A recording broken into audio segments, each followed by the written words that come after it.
Hello, Soa de Discipoli and Soa de Omnes. Welcome again.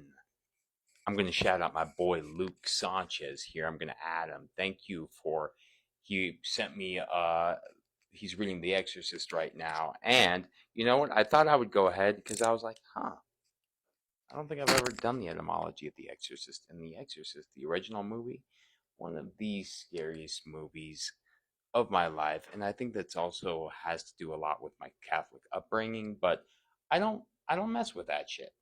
I don't f with it. I don't mess with it. I respect it. I know that there's this spiritual world out there. If I see a Ouija board, I'm turning around. I'm getting out of Dodge. Not trying to tempt that kind of stuff. I'm not trying to tempt some sort of spirit to latch onto me for the rest of my life.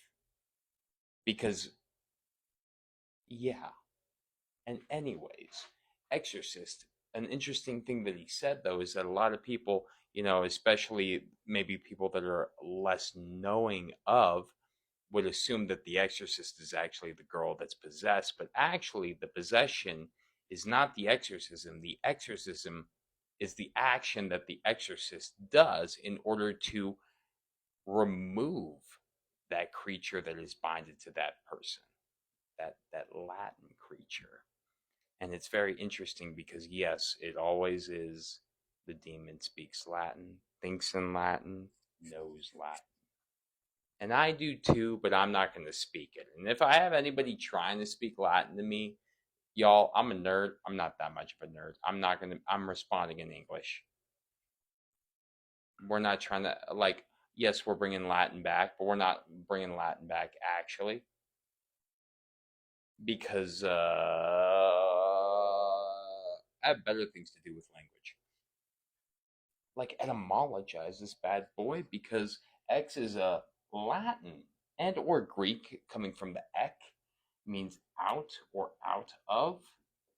And in this case, this this really refers to the practitioner of, but that orc actually comes from orcos. Oh, ew. Do I know how to spell? I don't know.